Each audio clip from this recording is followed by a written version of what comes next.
লাইলাতুন নিসফি মিন শাবান প্রচলিত শবে বরাত উপলক্ষে আমাদের করণীয় কি? বিশেষ করে এই রাতে মসজিদে ওয়াজ মাহফিল, দোয়া দরুদ, ইবাদত বন্দেগী এবং নানা ধরনের খানাদানার আয়োজন করা হয়। কোরআন সুন্নাহর আলোকে এগুলো ঠিক কিনা জানালে উপকৃত হব। ভাইরা আমার, লাইলাতুন নিসফি মিন শাবান যেটাকে আমরা শবে বরাত বলি, এই লাইলাতুন নিসফি মিন শাবানে আল্লাহ তাআলা হিংসুক এবং মুশরিক ছাড়া বাকি মানুষদেরকে, বাকি মুসলমানদেরকে আল্লাহ তাআলা সাধারণ ক্ষমা ঘোষণা করেন মর্মে একটা হাদিস আছে। এছাড়া আরো বেশ কিছু হাদিস আছে যেগুলোর কোনো না অনেকগুলো সনদের মধ্যে কিছুটা দুর্বলতা আছে, কিন্তু মোটের পরে এ রাতের ফজিলত সুসাব্যস্ত এবং প্রমাণিত। কিন্তু এর মানে এই নয় যে এই রাতকে কেন্দ্র করে আমরা যা করি আমাদের দেশে তার সব সঠিক। আমাদের দেশে লাইলাতুল বরাতে মানুষের যে ভিড় মসজিদগুলোতে, এটা তো ভালো জিনিস যে মানুষ মসজিদে আসছে, কিন্তু অন্যদিন না এসে এই রাতে বেশি আসার কারণটা কি? লাইলাতুল কদর বেশি ফজিলতপূর্ণ নাকি এই রাত বেশি ফজিলতপূর্ণ? লাইলাতুল কদরের সাথে কোনো তুলনা চলবে? সেই রাতে মানুষ কি এত বেশি ইবাদতের চেষ্টা করে? তাহলে এই রাতে এত বেশি চেষ্টার রহস্যটা কোথায়? রহস্য হলো আমাদের দেশে মানুষ মনে করে যে এই রাতে ভাগ্য ঠিক হয়, অতএব সারা বছর যাই করি না করি এই একটা রাত মসজিদে গিয়া আল্লাহ বিল্লাহ করে যদি সারা বছরের ভাগ্যটা ঠিকঠাক করা যায়, এরপর আর মসজিদে যায় কেনা। এই চালাকি করলে কি ভাগ্য ঠিক হয়ে যাবে? ভাইরা আমার, লাইলাতুন নিসফি মিন শাবানকে কেন্দ্র করে বহুবিধ বিদআত, বহুবিধ বাড়াবাড়ি, বহুবিধ কুসংস্কার আমাদের সমাজে আছে। এক সময় তো প্রচুর পরিমাণ পটকা ফুটাফাটি চলতো। আলহামদুলিল্লাহ, প্রশাসনের ভাইয়েরা প্রতি বছর নিষেধাজ্ঞা আরোপ করেন এবং এটা অনেকটা কমেছে, যেটা আমাদের নিরাপত্তা হুমকির মধ্যে আমাদেরকে ফেলে। দিনের নামে আমরা কখনো সেগুলো করতে পারি না। অনেক মসজিদে আলোকসজ্জা করা হয়। আলোকসজ্জা তো আপনি এমনিই করেন সারা বছর, কিন্তু এই রাতকে কেন্দ্র করে আলাদা করে আলোকসজ্জা করা, এই রাতকে কেন্দ্র করে ওই যে হালুয়া রুটি খাওয়ার একটা ব্যাপার এখনো আমাদের দেশে কোথাও কোথাও আছে। অনেকে মনে করে নবীজির দাঁত মোবারক শহীদ হয়েছেন উহুদের ময়দানে, তো তিনি হালুয়া খাইছেন, সেজন্য আমরা ভালো দাঁতে হালুয়া খাই। নবীজির দাঁত ভাঙে হালুয়া খাইছেন, আমাদের আস্ত দাঁতে আমরা কি খাই? হালুয়া খাই। আপনার বাপের ঠ্যাং ভেঙে গেছে, উনি একটা লাঠি দিয়া খোড়ায় খোড়ায় হাঁটে, আপনার আস্ত ভালো দুইটা ঠ্যাং আছে, আপনি বাপের মহব্বতে বলছেন বাবা তোমার পাওটা ভেঙে গেছে, সেই মহব্বতে আমি আমার ভালো পাও নিয়ে লাঠি দিয়ে আমি খোড়ায় খোড়ায় হাঁটতেছি। কি বলেন? বাপ খুশি হবে? খুশি হবে? বলবে এটা তো বেয়াদবি, তামাশা করতেছ আমার সাথে, আমার ভেঙাইতেছ।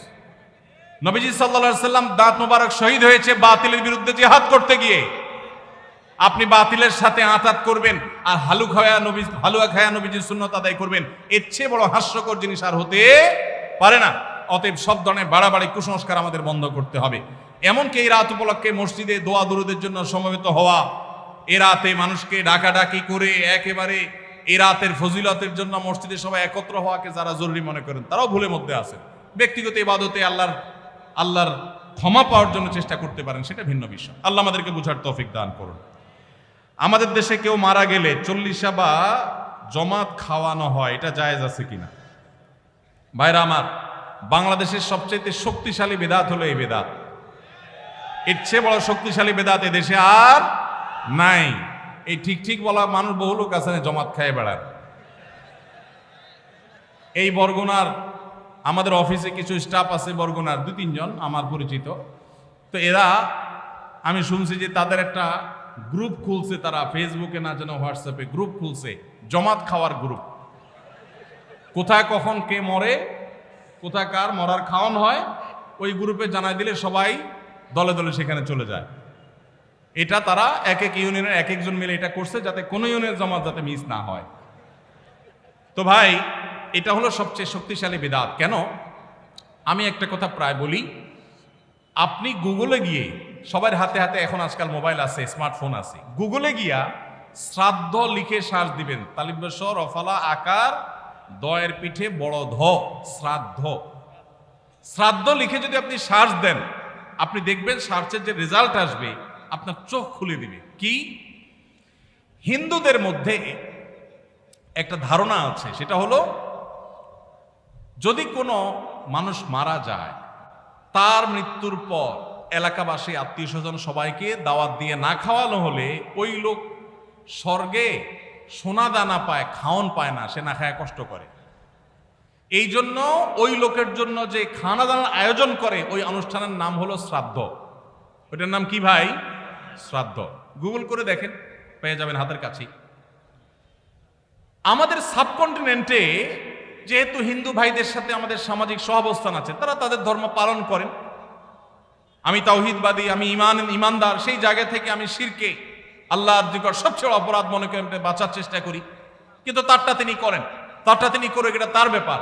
কিন্তু তাদের সাথে মিশার ফলে তাদের অনেক সংস্কৃতি আমাদের মুসলমানদের মধ্যে চলে আসছে, আমরা টেরও পাই নাই। এই যে মানুষ মারা যাওয়ার পরে যে খাওয়ার অনুষ্ঠান মৃত ব্যক্তির ওয়ারিসদের উপরে চাপানো হয়, এটা ওই শ্রাদ্ধ থেকে এসেছে, এটা ইসলামে নাই। ইসলামে আছে উল্টাটা। উল্টা কি? একটা মানুষ মারা গেছেন, নবী সাল্লাল্লাহু আলাইহি সাল্লাম বলেছেন অমুক মারা গেছেন, তার পরিবারের লোকদের জন্য তোমরা খাবারের ব্যবস্থা করো। কেন? কারণ তাদের রান্না করার মতো মানসিক অবস্থা নাই। আমরাও সেটা করি, অবশ্য আপনারাও করেন। কেউ মারা গেলে তার আত্মীয় স্বজন, তার ছেলে মেয়ে, বউ বাচ্চাদেরকে খাওয়ান দাওয়ান দেন, 2 দিন 3 দিন একটু খাওয়ান টাওয়ান পাঠান, এরপরে 40 দিনের দিন সুদে আসলে একসাথে উঠায় নেন। কি বলেন?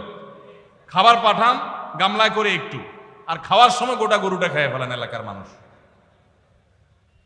বাপ মারা গেছে, আপনি খুশি না বেজার? খুশি না বেজার? আপনার মা মারা গেছে, আপনি খুশি না বেজার? যদি বেজার হন, খাওয়ানোর যত অপশন আছে, খাওয়ানোর যত উপলক্ষ আছে মানুষ খাওয়ানোর, এটা খুশি হয়ে না বেজার হইয়া? যেমন মানুষ বিয়ে করছে, খুশির চোটে অলিমা খাওয়ায়, এটা সুন্নাত। কারোর বাচ্চা হয়েছে, খুশি, এই জন্য সে আকিকা খাওয়ায়। কারোর ছেলেটা পাস করছে, সে খুশি হয়েছে, এই জন্য সে আটার দলা খাওয়ায়, মিষ্টি খাওয়ায়। কিন্তু আপনার বাবা মারা গেছে, আপনার তো মনের কষ্ট। আপনি যেভাবে জিয়াফত দিচ্ছেন, আপনি যেভাবে মেজবানি খাওয়াচ্ছেন, এটা দেখে তো মনে হচ্ছে আপনি অনেক খুশি যে বাপটা চলে গেছে, এখন জমি জমার ভাগযোগগুলো আমরা পাবো। এই উসিলা সবারে খাওয়াই। আল্লাহ আমাদেরকে হেদায়েত দান করুন। শক্তভাবে এই বেদাত আমাদের সমাজ থেকে দূর করতে হবে ইনশাআল্লাহ। আমাদের সচেতন হতে হবে। আপনার বাবা মা মারা গেছেন, ওনাদের জন্য আপনি কি করবেন? দোয়া করবেন, ইস্তেগফার করবেন, চোখের পানি ফেলবেন, দান সাদাকা করবেন। মাদ্রাসায় এতিম গরিব ছাত্ররা আছে, একবেলা খাবার টাকা দিয়ে দেন। মসজিদে কিছু ইট কিনে দেন, মসজিদের জায়গা কিনবে, সেখানে টাকা দিয়ে দেন। একজন গরিব মানুষকে কিছু টাকা দিয়ে দেন। মুর্দার তরফ থেকে সাদাকা করলে তার সব মুর্দা পায়, সেটা আপনি করেন। কিন্তু এই যে অন্য ধর্মের মানুষদের মতো করে খাবার অনুষ্ঠান যেটা করছেন, এটা সুন্নাহর খেলাফ। সুন্নাহ হলো মৃত ব্যক্তির পরিবারকে খাওয়ানো, তাদের কাছ থেকে খাওয়াটা সুন্নাত নয়। আল্লাহ আমাদেরকে বুঝার তৌফিক দান করুন। মুশকিল হলো এটা যদি আপনি না করেন, আজকের ওয়াজ শোনার পর এলাকাবাসী বলবে অমুক লোকটা মারা গেছে, কি ছেলে মেয়ে রেখে গেছে, কারো একটা হাত ধোয়াইলো না। বলবে কি না বলেন?